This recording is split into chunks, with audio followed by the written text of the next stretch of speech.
अल्लाहुम्मा सल्ली अला मुहम्मद व अला आले मोहम्मद। बहुत शुक्रिया नाज़रीन, आपने वक्त निकाला ये वीडियो देखने के लिए। नाज़रीन, आज की वीडियो इंतहाई इम्पोर्टेंट है, इंतहाई इम्पोर्टेंट है। वो इसलिए कि दुनिया की 5वीं बड़ी इकोनॉमी वाला मुल्क भारत, वो 2 टुकड़े होने जा रहे हैं। ये मैं नहीं कह रहा, ये बरतानवी जरीदे इकोनॉमिस्ट की रिपोर्ट है।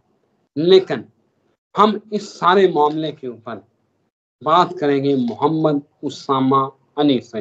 आप मोहम्मद उसामा अनी साहब को जानते हैं, एस्ट्रोलॉजर हैं, रिलीजियस स्कॉलर हैं, बिजनेस कंसल्टेंट हैं। उनसे पूछेंगे कि क्या हिंदुस्तान की सिंगल मार्केट टूटने के करीब है और क्या वाकई हिंदुस्तान तकसीम होने जा रहा है और नरेंद्र मोदी इस वक्त ताकतवर वजीर आजम है, मगर आगे उसके साथ होने क्या वाला है, ये मैं पूछूंगा मोहम्मद उसामा साहब से। उसामा साहब, thank you very much for your time, बहुत शुक्रिया।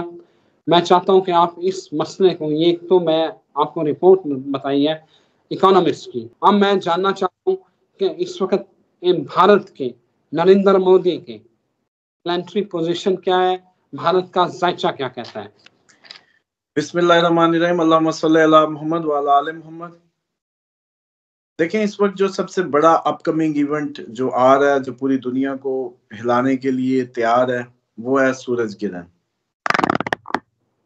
तो ये जो सोलर इक्लिप्स आ रहा है, ये सिर्फ इंडिया, पाकिस्तान ही नहीं, पूरी दुनिया, maximum America, minimum all countries of the world, सबको ही हिलाएगा। इसकी एक बड़ी वाज़ेह रीजन है जिसपे अमूमन लोग समझना चाहेंगे कि सन माना जाता है गवर्नमेंट का, सरकार का, सरकारी ओहदेदारों का, हुकूमती मशीनरी का, सरकारी मुलाजमीन का। सन जिसका अच्छी पोजीशन पे हो, वो अमूमन गवर्नमेंट जॉब लेता है। हम जब बर्थ चार्ट रीड करते हैं तो जब किसी ने पूछना भी सरकारी जॉब होगी या नहीं होगी, तो वो कहाँ से पता चलता है? सन की पोजीशन देख के। उसके बाद जो मिनिस्ट्री या ये जो आपके अपकमिंग मामलात होते हैं, इनका भी सन बेहतर होगा तभी ये सरकारी कोई ओहदा ले पाएंगे। जो पूछते हैं जी हम इलेक्शन कर पाएंगे या जीतेंगे या विन करेंगे। सेम टाइम पे अमूमन देखा गया है कि 9th और 10th हाउस का जो रूलिंग प्लैनेट है, अगर इसका आपस में कनेक्शन जो है, एग्जैक्टली प्लेसमेंट 9वें और 10वें की उसी हिस्से में बनी हो कि 9 के गैप से उसका 10th का रूलिंग प्लैनेट बैठा हो, तो वो शख्स काफी हद तक चांसेस होते हैं कि मिनिस्ट्री गेन करे। सेम टाइम पे जो सन की प्लेसमेंट है, वो अमूमन देखा गया है 2nd हाउस में, 4th हाउस में या 6th हाउस में सरकारी जॉब के चांसेस होते हैं। और अगर किसी के सरकारी जॉब छोटी के चांसेस हैं, तो समझ लें बड़ी के भी चांसेस हैं। गवर्नमेंट से उसका दाना पानी का कोई ना कोई मामला है। अब आ जाए कि क्यों ये सूरज ग्रहण पूरी दुनिया की हुकूमतों और उनके लिए एक टफ एक इवेंट आ रहा है। इंडिया की आपने बात की, इंडिया के 11th हाउस में ये इक्लिप्स लग रहा है। अच्छा, अब 11th हाउस में इक्लिप्स का मतलब ये माना जाता है कि ये उसके अलाइज को उससे दूर करेगा। उसकी जो अपने ये मतलब, इसका मतलब ये है, जो मैं अब अपना स्टाइल है, जाहिर बात है, एक नक्शा खींचने का, चीजों को कोरिलेट करने का। मुझे ये लगता है कि ये इंडिया में एक तो मजहबी फसादात फूटने वाले हैं। मजहबी जो माइनॉरिटीज हैं, जितनी भी मज़ाहिब की, वो सारी खड़ी होने वाली हैं। उनकी खड़ी होने के नतीजे में गवर्नमेंट मशीनरी जो है वो टफ उनके लिए हो जाएगा सिचुएशन को टैकल करना। उस सिचुएशन को टैकल करने के लिए वो कोई ऐसे इकदामात उठाएंगे जिसकी इकदामात की वजह से इंटरनेशनल जो उसके अलाई हैं, मिसाल के तौर पर रशिया हो गया, अमेरिका हो गया, या जो इसराइल या कोई और इस तरह के, इससे भी इसके मामला डिस्टर्ब होने वाले हैं।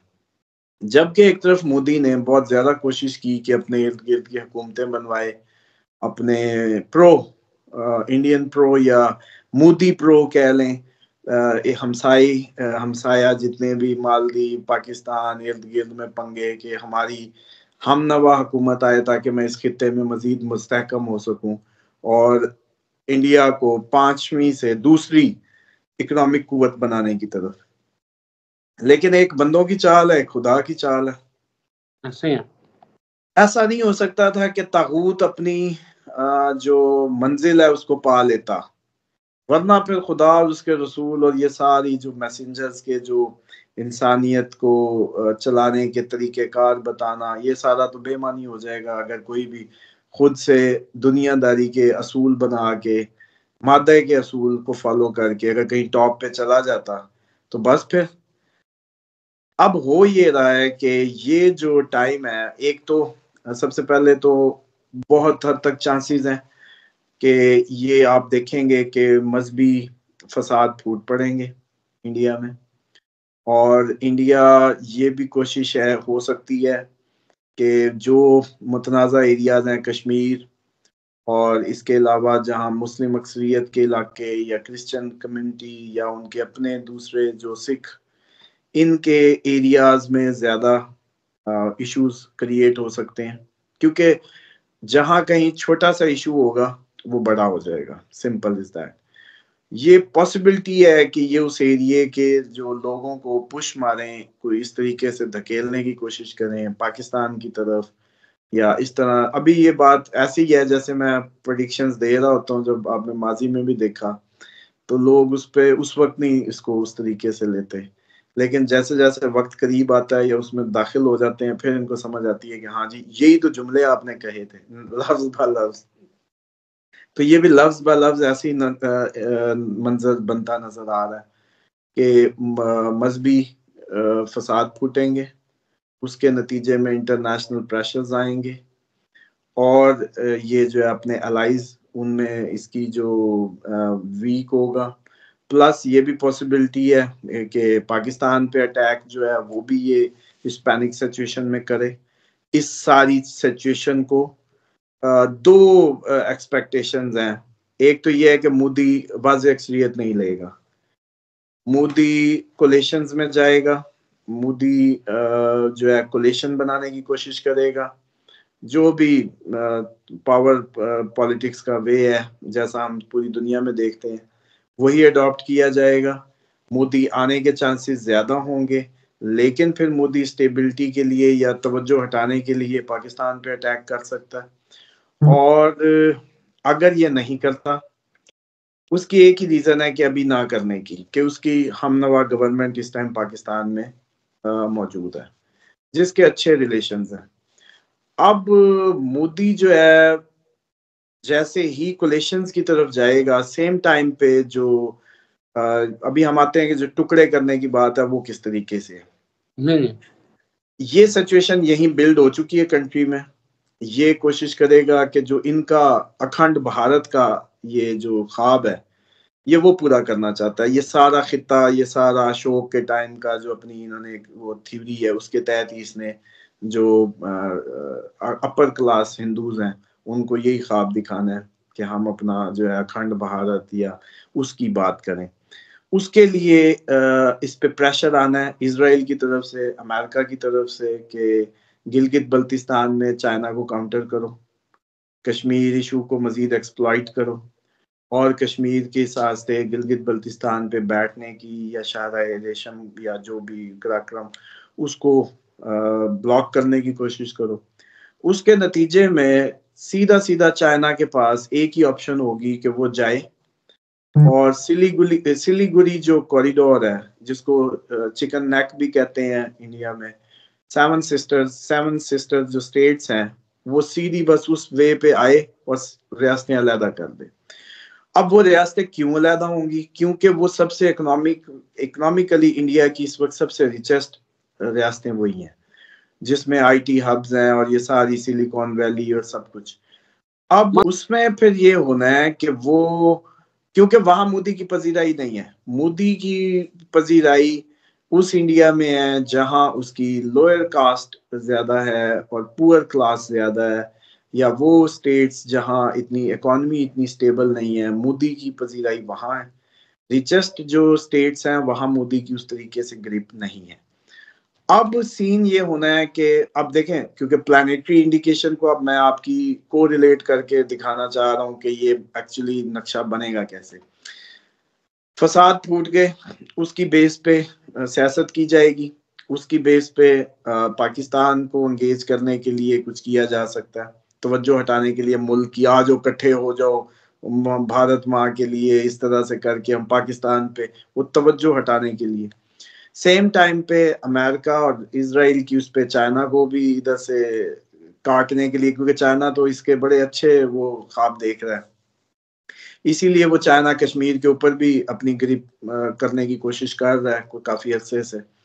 तो अब सूरत हाल ये है कि ये जो मजहबी फसाद फूटने का चांस है ना, और इसके नतीजे में जो ये इनका पॉलिटिकल सिनेरियो बिल्ड होना है, मोदी अपनी कोलेशंस में और इस सारे जो मुल्की मसाइल हैं या जो इस तरह की शुरू होंगे फड्डे, उनसे तवज्जो हटाने के लिए और अपनी हुकूमत को मजबूत करने के लिए पूरे मुल्क की तवज्जो पाकिस्तान अटैक में लगा देगा। उसके नतीजे में चाइना पाकिस्तान की, जाहिर बात है चाइना का ये कहते रहते हैं, एक हर किसी का अपना अपना नुक्ता नजर है, चाइना अपने मफाद की खातिर अंगेज करेगा उसको।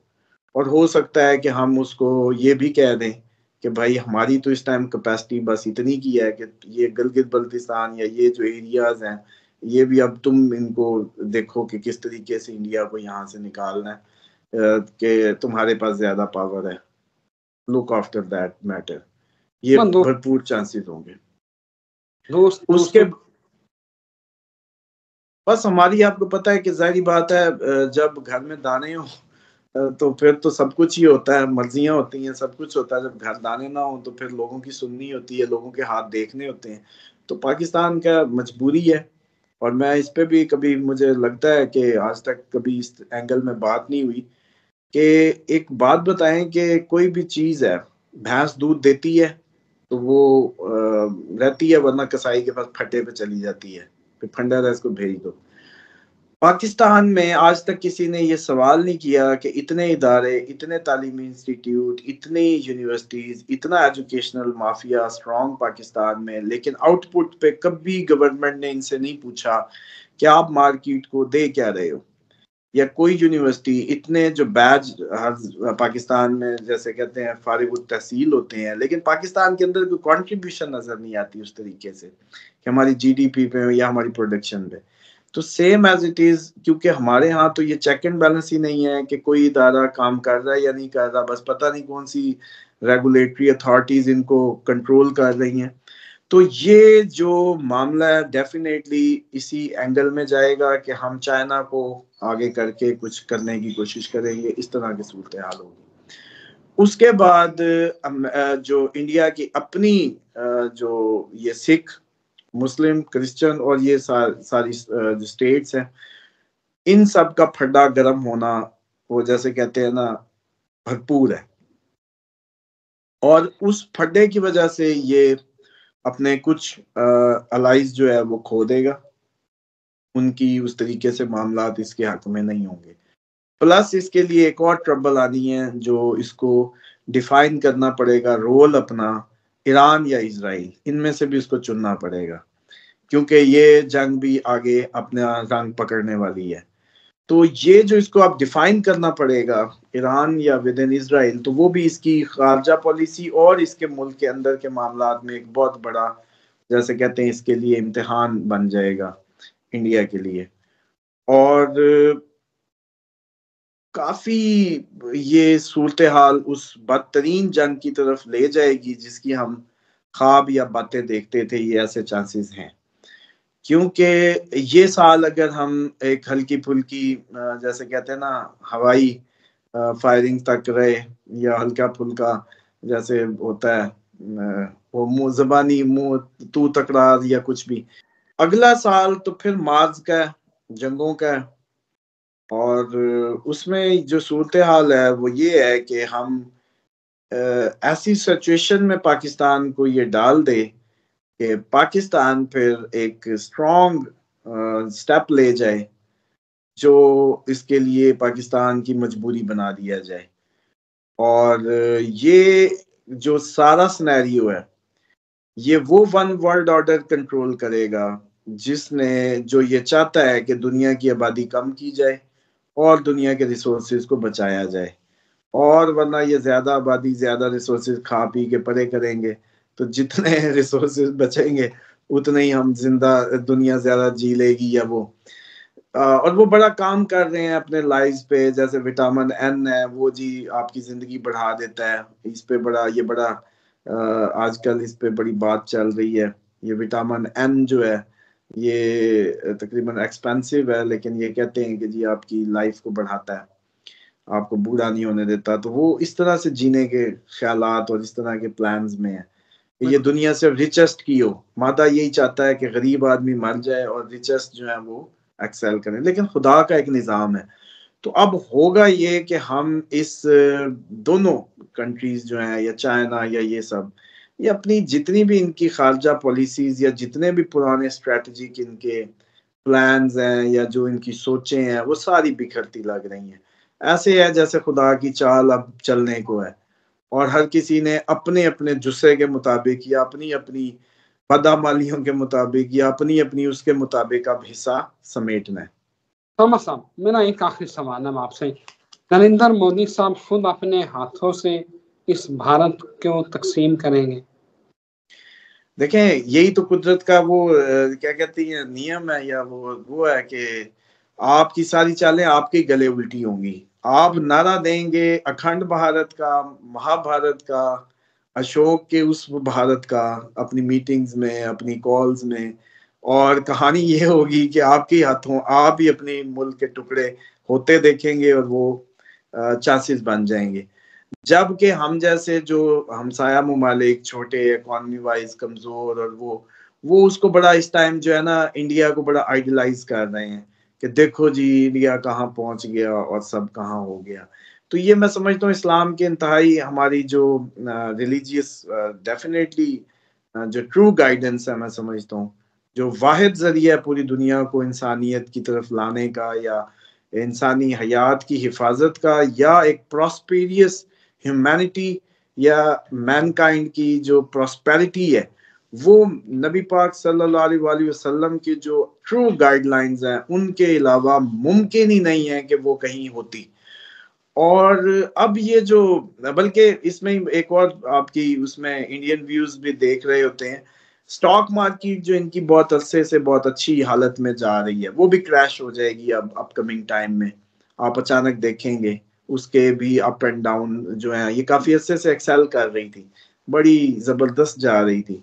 तो ये चांसेस है कि इस सूरज गिरन के बाद इस पे भी ऐसे इम्पैक्ट्स आए। तो जो लोग स्टॉक्स में हैं बेचारे न्यू हैं या इस तरह के वेंचर्स इंडियन मार्केट में कर रहे हैं उनको थोड़ा सा हाथ खींच लेना चाहिए और जरा अप्रैल मई जून जुलाई ये जो 3-4 माह है इसमें थोड़ा सा पानी से बाहर निकल के बैठ के जो है ना गेम देखें। बिल्कुल ठीक है उसामा साहब, thank you very much for your time. आपने बड़े अच्छे तरीके से पॉइंट ऑफ व्यू से और जायकों के साथ और पूरा चांद ग्रहण और इंडिया की जो तकसीम का मंजरनामा जिस तरह बताया, मेरा ख्याल है कि मजीद इसके ऊपर जो है वो रोशनी डालने की जरूरत नहीं है। अगली वीडियो मैंने आपसे बड़े इंपॉर्टेंट टॉपिक पे करनी है इंशाल्लाह। नाज़रीन आपने हमारे साथ बने रहना है क्योंकि जो अगली वीडियो है वो बड़ी इंपॉर्टेंट है। इजाजत दीजिए, अल्लाह हाफिज। एक नई वीडियो के साथ फिर हाजिर होंगे।